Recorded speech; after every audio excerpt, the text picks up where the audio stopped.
Magandang umaga ho. Pwede po ba akong magtanong? Ha? Oo naman. Sa tulad mong maalindog na babae, lahat ng itatanong mo sasagutin ko. Saan po ba ang bahay rito ni Lolo Kepweng? Iyong matandang albularyo ba? Lakbayin mo lang yung daan na yun tapos may makikita kang maliit na bahay na maraming halamang gamot. Maraming salamat ho. Ang ganda mo naman. Sandali, dayo ka lang ba rito? Ngayon lang kasi kita nakita eh. Oo, dayo lang po ako rito. Hoy, buwisit kang lalaki ka? Nasaan na yung pinabili kong rekado para sa lulutuin ko? Nakikipagharutan ka na naman pala sa ibang babae. Ay, pwede ba itiko mo yung bibig mo? Nakakahiya sa magandang babae na ito. Aba, buwisit ka talaga. Mabuti pa ang babaeng to, nasasabihan mo na maganda. Samantalang ako na asawa mo, palagi mo na lang sinasabihan na bungangera at losyang. Aalis na ho ako.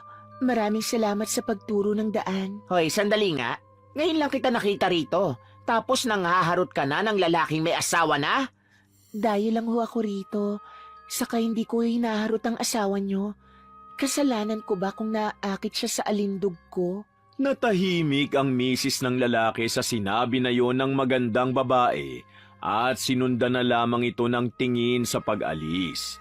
Dayo lang ang dalagang si Luna sa liblib na barangay kung saan nakatira ang kanyang lolo Kepweng na bantog naman bilang manggagamot sa lugar. Ulila na siya sa kanyang mga magulang dahil pumanaw na ang ina at sumama naman ang kanyang ama sa ibang babae. Tanging ang matandang albularyo na lamang ang kanyang malalapitan dahil ama ito ng kanyang nanay. Sa kanya namang paglalakad, nakarating siya sa bahay na kanyang hinahanap. Habang nakatayo siya sa harapan, pinagtitinginan siya ng mga kalalakihan na naaakit naman sa kanyang maalindog na pangangatawan. Maya-maya pa, nakita niya ang paglabas ng lalaking uugod-ugod na at tumingin ito sa kanya na parang kinikilala ang kanyang mukha. May kailangan ka ba, iha? Kanina ka pa kasi nakatayo sa harap ng bahay ko. Magpapagamot ka ba? Kayo ho bang lolo ko? Ako po si Luna. Ikaw na ang apo kong si Luna. Aba, ang laki mo na pala at magandang bata ka na rin. Pumasok ka sa loob at ipaghahain kita na makakain mo. Maraming salamat, Lolo. Mababa ka sa mukha ng dalaga ang saya dahil nakita niya na ulit ang kanyang lolo Kepweng. Nasa 5 taong gulang pa lang kasi siya noon nang huli niya itong makasama. Nilibot ni Luna ang kanyang mga mata sa maliit na tahanan nito. Sa katunayan, pang-4 na lugar na ang liblib na barangay na yon na napuntahan ni Luna. Dumadayo ito sa iba't ibang dako para makapang-akit gamit ang kanyang maalindog na katauhan. May malalim na galit sa kanyang puso, dahilan para manakit siya. Naghirap kasi noon ang kanyang nanay sa matinding depresyon dahil sa pag-iwan sa kanila ng kanyang ama, na sumama naman sa mas bata at kaaya-ayang babae. Sa labis na kalungkutan ng kanyang ina, nauwi ito sa pagkawala sa sarili at ang masakit pa, binawian ito ng buhay dahil sa pang-aabuso at pagpatay ng 3 lalaki rito. Ang pangyayaring yon ay nagdulot sa kanya ng labis na pagkasuklam. Pinangako niya naman na hindi siya matutulad sa magulang na napabayaan ng sarili, na tumaba at nawala ang ganda. Isa sa katuparan niya ang kanyang paghihiganti sa mga kalalakihan na kinamumuhian niya. Naging maayos naman ang pananatili niya sa bahay ng matandang albularyo. Kinabukasan, nagtungo siya sa kalapit na tindahan at pinagtitinginan siya ng mga kababaihan at ng mga kapareho nito. Siya ba yung tayong apo ni Lolo Kepweng? Narinig ko sa usapan ng mga kalalakihan dito na may maalindog daw na dalaga sa lugar natin. At siya pala ang babaeng yun. Nasaan ba ang ganda niya at bakit hindi ko makita? Maputi lang naman siya at may kataasan eh. Naku, umiral na naman ang pagiging inggitera mo. Mabuti pa nga ang apo ni Kepweng maganda ang pangangatawan kesa sa'yo eh. Anong sabi mo? Buwisit ka talaga.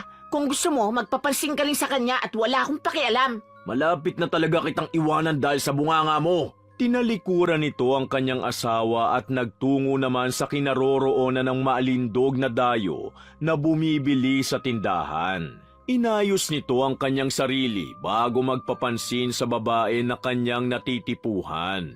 Hindi na nito inisip ang mararamdaman ng kanyang asawa. At yun ang bagay na kinamumuhian naman ni Luna. Magandang umaga sa'yo.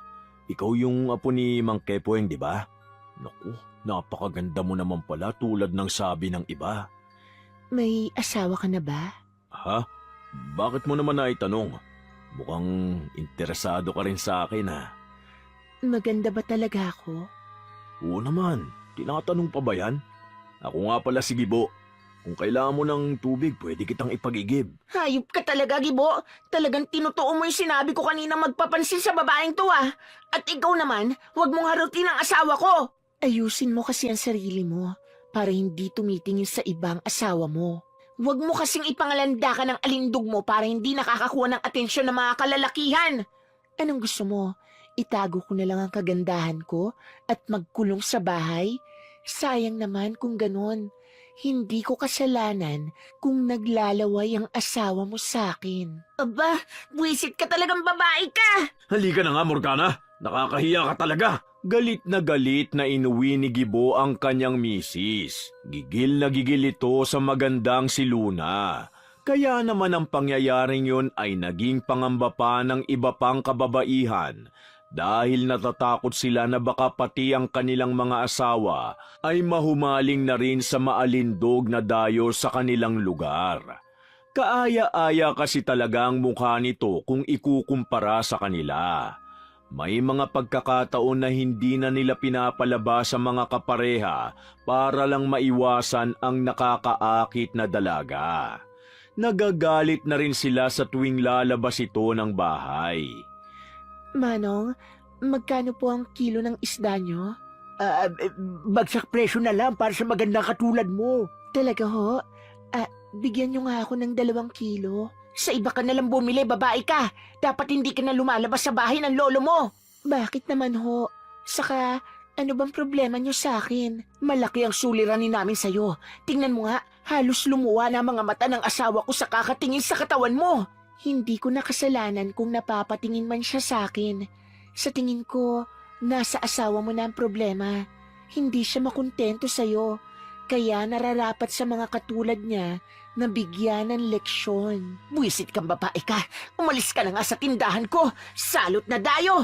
Pasigaw na sabi ng manang at umalis na lamang si Luna. Habang naglalakad siya pabalik sa bahay ng kanyang lolo, nadaanan niya naman ang 3 mga kalalakihan na kanina pang nauuhaw sa kanya. Hinarangan siya ng mga ito at tinignan siya ng hindi kaaya-aya. Magandang araw sa'yo, miss. Mukhang napagod ka yata sa paglalakad ah. Kung gusto mo, buhatin na kita pabalik sa bahay nyo. Miss, baka naman wala kang gagawin ngayon. Pwede ba samahan mo muna kami rito at mag-usap na lang muna tayo? Ang ganda naman ng katawan mo at ang kinis pa ng balat. Ikaw talaga ang tipo kong babae. Umalis nga kay sa harapan ko. Ang papangit nyo. Ang sama naman pala ng tabas ng dila ng babaeng to eh. Huwag ka na magpakipot, miss, at sumama ka na sa amin. Halika na rito. Ano ba? Bitiwan nyo nga ako. Sabay-sabay na hinahawakan ng mga kalalakihan ang kamay ni Luna at nananabik ang mga ito na gawa ng hindi maganda ang dayuhan. Nagpumiglas naman ang maalindog na dalaga sa mga ito at kinagat niya ang isa rito. Sasampalin sana siya ng isang lalaki, ngunit napigilan ito sa pagdating naman ni Gibo. Inawat nito ang mga bastos na lalaki at inutusan na layuan ang babae. Ilang sandali pa, dumami na ang tao sa paligid dahilan para matakot at umalis na lamang ang 3 bastos. Ayos ka lang ba? Siraulo talaga ang mga yun eh. Maraming salamat sa tulong mo sa akin. Salamat lang? Ha? Bakit? May gusto ka bang kapalit sa pagtulong sa akin? Ikaw, kung may gusto kang ibigay na kapalit sa ginawa kong pagtulong eh. Sinasabi ko na nga ba, nakikipagharutan ka na naman sa babaeng dayo na to. Yan ka na naman, Morgana eh. Storbo ka talaga. Umuwi ka na nga sa bahay. Hindi ako uuwi. pagsasabihan ko na muna tong dayuhang haliparot. Ang asawa mong lumapit sa akin, kaya bakit akong pagsasabihan mo? Dahil inaakit mo lahat ng kalalakihan dito. Akala mo kung sino ka maalindog? Dayuhan ka lang kaya lumugar ka. Kung pwede, huwag ka nang lumabas sa bahay ng lolo mo. Tara na nga, Morgana. Nakakahiya ka talaga. Hinatak ni Gibo ang asawa pabalik sa kanilang bahay at doon na sila nagtalo. Ang kanilang pag-aaway ay nauwi sa hiwalayan at nakarating ang balitang ito kay Luna. Siya ang sinisi ng iba kung bakit naghiwalay ang mga ito. Nang dahil sa kaganapang yun, sinimulan na ng maalindog na dayo ang kanyang tunay na pakay sa lugar na yun. Inalam niya ang bawat pangalan ng 3 tao na nangbasto sa kanya at kasama na ang asawang nang iwan ng may bahay. Sinulat niya mga pangalan nito sa huling bahagi ng itim na aklat. Ang karunungan ng dalaga sa pambabarang ay tinuro sa kanya ng isang matanda na kanya namang tinulungan noon. Ginagamit niya ang kakayahan para magpataw ng parusa sa mga lalaking hindi marunong makontento at mapang-abuso. Samantala, ang mga kalalakihan ay gumising na lamang nang may masamang pakiramdam sa maselang bahagi ng katawan nila. Ang babaeng si Morgana naman ay labis ang pagkasuklam sa mapang-akit na babae na bagong salta sa kanilang barangay. Pinuntahan niya ito sa bahay ni Lolo Kepweng para atakihin at bigyan ng babala. Lolo Kepweng, nasan ang apo nyo? Ilabas nyo siya! Sandali nga. Bakit nagagalit ka? May ginawa bang atraso ang apo ko sa'yo? Opo, kaya ilabas nyo na siya dahil malilintigan talaga ang dayong yun sa akin. Ikaw na naman, anong ginagawa mo rito? Hayop kang dayuhan ka, nang dahil sa'yo iniwan ako ng asawa ko. At kapag hindi siya bumalik sa amin ng anak niya, asahan mo na matitikman mo ang matinding galit ko. Bakit ako ang sinisisi mo sa pag-iwan sa'yo ng asawa mo? Tingnan mo nga ang sarili mo sa salamin. Mataba ka na at hindi nakaaya-aya sa paningin niya. Talagang hinahamak mo pa ako, ha? Humanda ka sa akin! Inatake ni Morgana ang maalindog na dayo at binigyan niya ito ng ilang kalmot sa katawan. Maya-maya pa, nahinto ang kanilang pag-aaway dahil dumating ang kapitbahay nito at sinabi na umuwi na ang kanyang asawa. Mabilis naman itong iniwan ni Luna at nagtungo sa kanyang kapareha na may iniinda ng karamdaman. Morgana, tulungan mo ako. Bakit? Ano nangyari sa'yo? Bigla na lang may tumubong rasya sa maselang bahagi ng katawan ko. At sobrang katetap din ito. Baka naman may ginamit ka ng ibang babae at yan ang nakuha mong sakit. Ano ka ba? Hindi ko yung ginawa. Tumuloy lang ako kay nanay nung umalis ako rito. Ang hapdi na talaga. Sandali nga, bakit parang halos pare-pareho ang karamdaman ng mga kalalakihan dito sa atin? Anong ibig mo sabihin? May mga narinig akong usap-usapan kanina. Yung 3 lasenggo dito sa atin, may karamdaman din na katulad ng sa asawa mo. Napaisip ang mag-asawa sa sinabi ng kanilang kapitbahay. Ngunit ipinagsawalang bahala na lamang nila ang bagay na yun. Sinubukan ni Morgana na ipatingin si Gibo sa ospital, subalit sinabi lang ng doktor sa kanila na natutuyuan lang ng pawis ang kanyang kapareha at naging sanhi naman ang pagkakaroon nito ng rashe sa maselang bahagi ng katawan nito. Binigyan na lamang sila ng lunas na pantanggal kati at kirot. Sa kanilang pag-uwi naman, nakasalubong nila ang maalindog na dayo at muling nagkaroon ng tensyon sa pagitan ng mga ito. Magandang hapon sa'yo, Luna. Huwag mo nga siyang batiin kung ayaw mo makatingin sa akin. Yan ka na naman eh. Bumabati lang naman ako, nagagalit ka na agad. Batiin mo na ang lahat ng babae rito, maliban sa dayuhang yan. Nasaktan mo na ako kanina, hindi ka pa rin ba titigil? Kung ako sa'yo, ikulong mo na yung asawa mo sa bahay nyo nang hindi lumuluwa ang mga mata sa akin. Ang kapal talaga ng mukha mo. Pasalamat ka may sakit ang asawa ko. Dahil kung hindi, malalagot ka na naman sa akin. Puwisit na babaeng to. Dumura pa si Morgana sa harap ng maalindog na dayo upang ipakita rito ang kanyang pagkasuklam. Hindi naman na ito binigyan pansin ni Luna at nagpatuloy na lamang sa kanyang paglalakad patungo sa pamilihan. Sa bawat bahay na kanyang nadadaanan, nagsasara ang mga ito ng pintuan o kung hindi naman kaya ay mabilis na pinapasok ng mga may bahay ang kanilang asawa dahil sa takot na baka maakit ang mga ito sa ganda ng dalaga. Ilang sandali pa, may isang misis na nagbuhos sa kanya ng isang balding tubig. Talagang nagpapapansin ka pa sa mga kalalakihan dito? Ang dapat sa'yo, umalis na sa lugar na ito! Ano bang problema nyo? Nahihibang na kayong lahat. Alam mo ba, na simula nang dumating ka sa lugar na ito, nagawa na akong ikumpara sa'yo ng asawa ko. Sinasadya mo silang akitin sa maalindog mong itsura. Sadyang hindi lang nakukuntento ang asawa mo sa kung anong itsura mo. Ang mga ganyang lalaki dapat binibigyan ng parusa. Anong sinasabi mo dyan?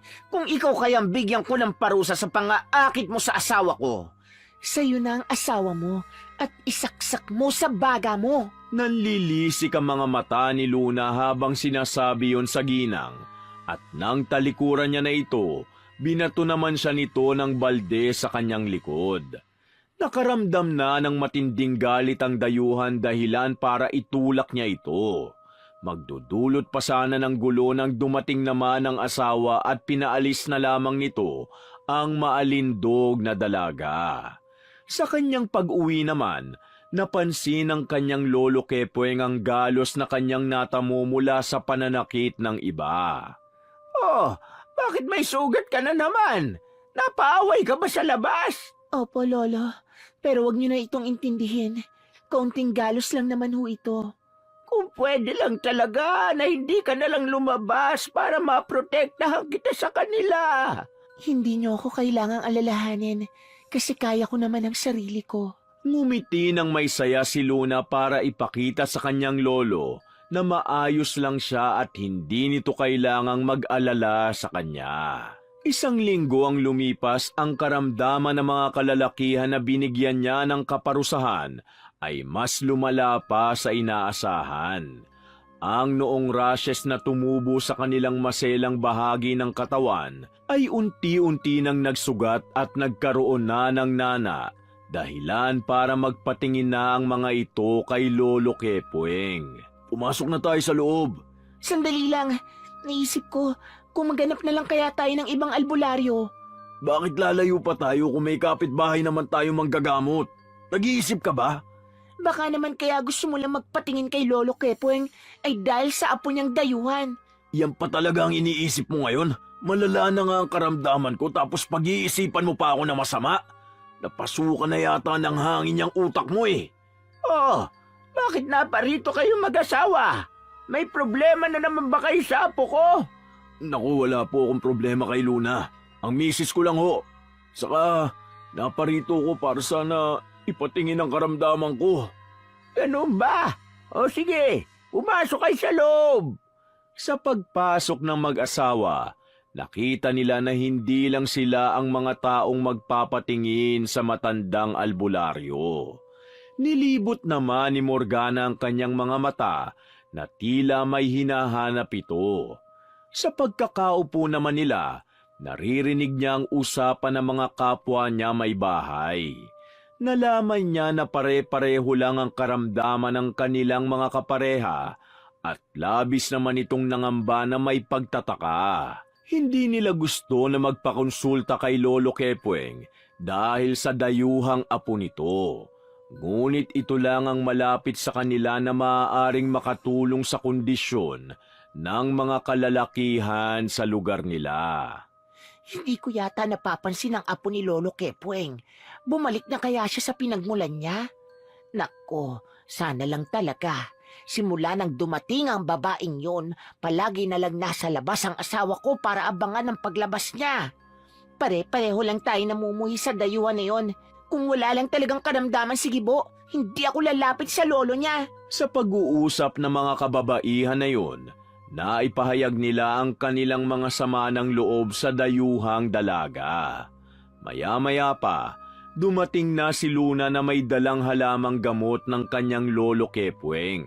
Napansin niya ang pagtaas ng kilay at pagkunot ng noo ng mga misis ng kalalakihan na nagpapatingin sa matandang albularyo. Batid niya ang matinding pagkasuklam ng mga ito sa kanya. Ngunit ipinagsawalang bahala niya na lamang ito. Hanggang sa batiin siya ng isa sa mga asawa nito at sinundan naman ito ni Gibo at dahil doon, nagresulta na ito ng hindi pagkakaunawaan. Magandang gabi sa'yo, Luna. Nakita lang kita parang gumaan ng pakiramdam ko eh. Bakit? Hindi ba bumubuti ang karamdaman mo kapag asawa mo ang kaharap mo? Paano magiging maayos ang kondisyon namin kung mga bungangera ang mga asawa namin? Anong sabi mo? Wisit ka talagang lalaki ka. Hindi na dapat kita sinamaan dito kung sasabihin mo lang din yan at magpapapansin ka sa dayuhang babaeng ito. Ito naman masyado seryoso. Nagbibiro lang naman ako eh. Huwag ka kasing tumitingin sa akin para hindi nagagalit ang asawa mo. Dapat sa mga lalaking katulad nyo, binibigyan ng mabigat na kaparusahan. Nararapat lang sa inyo ang mga nararanasan nyo ngayon. Hoy, babae ka! Anong sinasabi mo sa asawa namin? Namumuro na talaga itong apo nyo, Lolo Kepweng. Sandali! Huwag kayong mag-away! Pagpasensyaan nyo na ang apo ko! Kumalma tayong lahat at narito naman ako para tulungan kayo! Pumagit na si Lolo Kepweng sa pagitan ng mga kababaihan at ng kanyang apo at pinigilan ng hindi pagkakaunawaan ng mga ito. Hindi sapat ang karunungan ng matandang albularyo para magamot ang karamdaman ng mga kalalakihan sa lugar nila. Nagbigay na lamang ito ng halamang gamot para makatulong maibsan ang sakit at pangangati na nararamdaman ng mga ito. Sa bawat araw at linggo na nagdaan, mas tumindi pa ang kondisyon nila. Hirap na rin kasi sila na makaihi dahil sa dulot ng paglala ng mga sugat sa maselang bahagi nila. Nagkakaroon na ito ng mga tubig-tubig at matinding pagnana na naging dahilan para mamaga ang kanilang pagkalalaki. Ang kanilang hanap buhay naman ay apektado na rin sa kanilang pagdurusa. Ngunit nanatili sa kanilang tabi ang kanilang mga asawa. Hindi ko na talaga kaya ang sakit. Gusto ko na lang mamatay. Huwag mo nga yung sabihin, para ka naman bata eh. Hindi mo kasi nararamdaman ang sakit na nararanasan ko eh. Pusit kang asawa ka. Wala ka talagang kwenta. Kapag gumaling ako, iiwanan na talaga kita. Ang kapal ng mukha mong sabihin yan. Kahit hindi maayos ang pagtrato mo sa akin, nanatili pa rin ako sa tabi mo tapos yan lang ang maririnig ko mula sa'yo. Akala mo ba hindi ako nasasaktan sa pagkukumpara mo sa akin sa maalindog na dayo na yon? Bakit? Totoo naman ang mga sinasabi ko, di ba? Mabuti pa si Luna. Maganda at mahinahon lang kaysa sa'yo na bungangera. Tignan mo nga yung sarili mo. Ang laki na nga ng tiyan mo, hindi ka pa marunong magsuklay.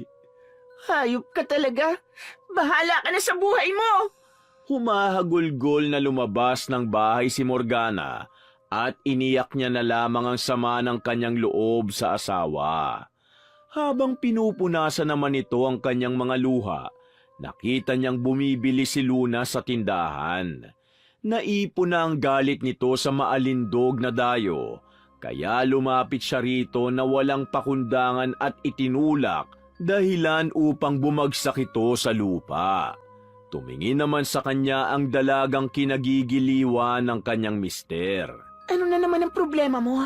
Talaga bang hindi mo na ako titigilan? Nang dahil sa'yo, kung bakit palagi kami nag-aaway ng asawa ko. Nakaramdam na rin ako ng pangliliit sa sarili ko. Madalas niyang ikumpara ang matamang katawan ko sa nakakaakit mong tindig. Hindi mo kailangang ikumpara ang sarili mo sa iba. Sadyang hindi lang marunong makontento ang asawa mo sa kung anong meron ka. Kung ano man ang hirap na nararanasan niya, nararapat lang yun sa kanya. Ang mga lalaki nagpapahirap sa kalooban ng mga babae, hinahatulan ng pagdurusa. Anong karapatan mo para sabihin niya sa asawa ko? Masama man ang ugali niya, mahal ko pa rin siya. Kaya umalis ka na sa lugar na ito. Isa kang problema sa mga kababaihan dito. Nagawa pang sipain ni Morgana ang paa ni Luna dahil sa matinding pagkamuhi niya rito.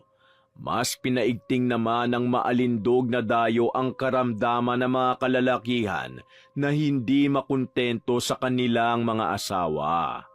Nang dahil sa kalabisan ng parusang ipinataw niya rito, nawala ang pagkalalaki ng mga ito. Sa labis na pamamaga at impeksyon nito, tuluyan nang naglaho ang mga kaligayahan nila. Nasuri man ni Lolo Kepweng ang karamdaman ng mga ito, hindi naman naging sapat ang kanyang karunungan para malaman kung sino ang may kagagawa ng sumpa. Nababalot kasi ng malakas na kapangyarihan ng kanyang apo na nagbibigay ng proteksyon dito. Lolo, bakit hindi ka pa natutulog? Iniisip ko kasi yung nilalang na may gawa ng sumpa sa mga kalalakihan. Hindi ko kaya ang taglay na karunungan ito. Huwag niyo na po yung isipin. Magpahinga na kayo. Oo nga pala, nabalitaan ko na inatake ka na naman ni Morgana. Totoo ba yon? Hayaan na lang natin ang babaeng yon. Masyado siyang nahihibang sa asawa niyang salawahan. Nag-aalala lang kasi ako sa maaari niya pang gawin sa'yo. Kung bumalik ka na lang kaya sa Maynila. Lolo, huwag niyo na nga ako masyadong isipin. Kaya kong protektahan ang sarili ko sa kanila. Hinawakan ni Luna ang kamay ng kanyang Lolo Kepweng upang pakalmahin ito sa pag-aalala sa kanya. Batid man niya ang matinding galit sa kanya ng mga kababaihan, nanatili pa rin siya sa puder ng matandang albularyo. Tumagal na nga siya rito ng buwan, hanggang sa nakatanggap siya ng paanyaya mula sa punong barangay. Nagrereklamo na ang mga misis sa kapitan at ipinag-uutos ng mga ito na palayasin na siya sa lugar. Nang makita naman siya ng namumuno, pumanig naman ito sa kanya dahil nahumaling din sa taglay niyang alindog. Nagdulot naman ito ng kaguluhan at hindi pagkakaunawaan. Ang pagkasuklam sa kanya ng mga may bahay ay muling sumiklab sa tagpong yun. Dapat na talagang palayasin ang dayuhan na yan. Hindi na siya pwede magtagal pa rito. Nakakaperwisyo na siya sa amin. Paano nyo naman nasabi yan? Nung misa na nagpapanday ang asawa ko, biglang dumaan ang babaeng yan para magpapansin. Nang dahil sa alindog niya, yung mata ng asawa ko hindi na inalis sa kanya. Kaya ayun, napukpok ang kamay ng martilyo. Nangingitim pa ito at kinailangan ko pang bilhan ng gamot. Kapos na nga kami sa buhay, nadadagdagan pa ng problema at ang dayuhan na yan ang may kasalanan. Bakit mo sa akin isinisisi ang katangahan ng asawa mo? Hindi ko kasalanan ang pagkakaroon ko ng alindog. Hindi kasi makontento ang mga mister nyo, kaya kinakarma na sila. Bakit kasi hindi ka nalang umalis dito? Wala ka bang magulang na magtuturo sa'yo ng tamang asal? Hindi ka siguro nagabayan ng nanay mo nung maliit ka pa, kaya basura yung ugali mo. Tumigil ka, wala kang alam. Kaya kung ayaw mong samain sa'kin, itiko mo yung bibig mo. Baka ikaw ang samain sa amin kapag hindi ka pa umalis sa lugar na ito. Kapitan, aksyonan nyo naman yung dinudulog namin sa inyo. Pasensya na, pero hindi sapat na basihan ang mga reklamo nyo para paalsin natin si Luna rito. Umuwi na kayo at gumawa na lang kayo ng mga gawaing bahay. Labis na nagalit ang mga kababaihan sa ginawang pagbabaliwala sa kanilang sumbong. Naging dahilan naman ito para magkagulo sa barangay at pansamantala na itinago si Luna para maprotektahan ito. Gumawa naman ng aksyon ng mga tanod para mapigilan na ang matinding pagsiklab ng galit ng mga nagrereklamo. Makalipas naman ng 1 oras, nagkaroon na ng katahimikan at umalis na rin ang mga nagwawala. Nagpasalamat naman ang maalindog na dayo sa punong barangay. Ngunit ang pagmamagandang loob nito sa kanya ay may kalabisan na kapalit. Alis na ho ako, Kapitan. Maraming salamat sa tulong nyo. Sandali, huwag ka muna umalis. Hindi naman pwede na salamat lang ang matatanggap ko sa kabutihan na ginawa ko sa'yo. Ha? Anong ibig nyo sabihin? Alam mo naman na lalaki ako at may mga pangangailangan. Gusto ko sanang paligayahin mo ko. Nakaramdam ng panginginig si Luna nang hawakan ni Kapitan ang kanyang balakang at hinapit ito. Nagpumiglas naman ang dalaga at nagawa niyang masaktan ang kamay ng punong barangay. Nang dahil sa pananakit niya rito, nagpumilit itong maangkin siya. Kaya naman nanlaban na siya rito at tinuhod niya ito sa maselang bahagi ng katawan at nagawa niyang makatakas. Hindi niya hahayaang mangyari sa kanya ang sinapit ng kanyang ina.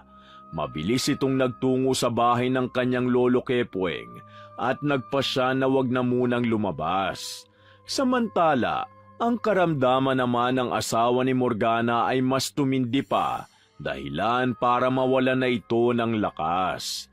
Nagsikap naman ito sa paghahanap ng magaling na manggagamot. Nakarating na ito sa malayong dako at matagumpay niya namang natagpuan ang tanyag na albularya na si Nanay Pasing. Dinala niya ito sa kanilang bahay upang matignan ang kondisyon ng kanyang mister. Matutulungan niyo po ba ako sa karamdaman ko? Naghihirap na po ako na sobra. Mababakas ko sa mga mata mo na labis kang nagturusa. Nararamdaman ko rin ang malakas na kapangyarihan na bumabalot sa iyo. Huwag kang mag-alala dahil sisikapin kong malaman kung sino ang may kagagawa nito sa iyo. Magsasagawa rin ako ng orasyon para kontrahin ang kanyang karunungan. Sana ho, mapagaling niyong asawa ko. Kumuha ka ng itlog at magpakulo ka ng tubig habang isinasagawa ko ang aking orasyon. Masusunod po, Nanay Pasing. Mabilis na sinunod ni Morgana ang pinag-uutos sa kanya ng matandang albularya. Nang maisagawa ng orasyon ni Nanay Pasing, kinuha nito ang itlog at binasag sa kumukulong tubig. Isang imahe ng babae ang kanilang nakita. Pinag-aralan nito ng manggagamot hanggang sa matukoy niya na isang dayuhan ang nanakit kay Gibo. Naisip naman ng kanyang asawa na si Luna lang ang natatanging baguhan sa kanilang lugar. Mabilis na sumiklab ang galit nito at hindi nagdalawang isip na sugurin ng maalindog na dayo. Hinikayat pa nitong ilang kababaihan na atakihin ang kinasusuklaman nilang dalaga. Samantala, habang nag-iimpake ang nakakaakit na apo ni Lolo Kepweng, narinig nilang mga sigawan sa labas ng kanilang bahay. Lumabas ang albularyo para alamin ang nangyayari. Anong nangyayari at sumugod kayo lahat dito sa bahay ko? Ilabas mo ang dayuhan mong apo. Alam na namin na siyang may gawa ng karamdaman sa mga asawa namin. Salo talaga ang babaeng yan. Hindi yan magagawa ng apo ko. Huwag niyo siyang paratangan ng hindi niya kasalanan. Huwag niyo nang pagtakpan ang ginawa ng apo niyo. Ilabas niyo na lang siya kung ayaw niyong kaladkarin namin ng dayuhan na yan. Anong kaganapan na naman ito? Hindi niyo ba talaga ako titigilan? Hoy babae, alam na namin na ikaw ang nambarang sa mga asawa namin, kaya malalagot ka. Hawakan niyo na siya at simulan na natin ang pagpapahirap sa kanya. Hinawakan ng dalawang babae ang mga braso ni Luna at saka siya pinagbabato ng matigas na bagay, dahilan para magdulot ito sa kanya ng matinding sakit. Hindi tumigil ang mga ito hanggang hindi siya bumabagsak sa lupa. Sa labis na pananakit na kanyang natamo, tumulo ang dugo mula sa kanyang ulo at unti-unti nang nanghina. Nilapitan siya ng kanyang lolo Kepweng at bumagsak ang mga luha nito. Nagdadalamhati ito sa malubhang sinapit ng apo niya. Apo, bakit mo sinapit ang ganito? Bakit mo nagawa ang ganong kasamaan? Hindi ka sana hahantong sa ganitong sitwasyon. Wala ho akong pinagsisisihan sa mga nagawa ko. Nararapat lang ang mga parusang ginawa ko sa kanila.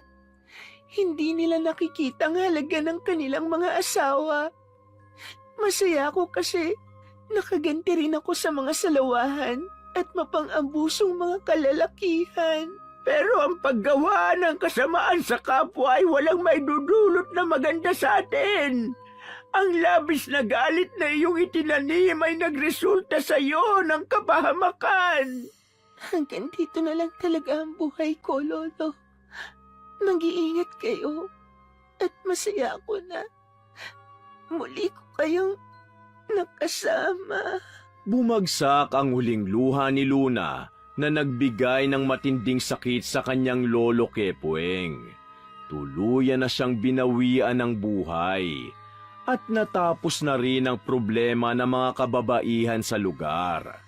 Nang dahil naman sa karunungan ni Nanay Pasing, nagawa nitong gamutin ang mga karamdaman ng mga kalalakihan. Labis naman ang pagpapasalamat ng mga ito sa kanilang mga asawa dahil hindi sila nagawang iwan sa kabila ng hirap na kanilang dinaranas. Morgana, maraming salamat sa iyo. Kahit na nasabihan kita ng masasakit na salita, hindi mo ako sinukuan. Kasi mahal kita, Gibo. Hindi nasusukat sa kagandahang panlabas ang pagiging isang mabuting may bahay. Patawarin mo ko. Pangako, hindi na ako titingin sa ibang babae. Makukuntento na ako sa iyo mula ngayon. Ang pagsasama ng mag-asawang Gibo at Morgana ay naging mas matibay pa at nagkaroon na ng tiwala sa isa't isa. Samantala, maayos namang nailibing ni Lolo Kepoeng ang katawan ng kanyang apo at namuhay ulit ito ng mag-isa. Wakas!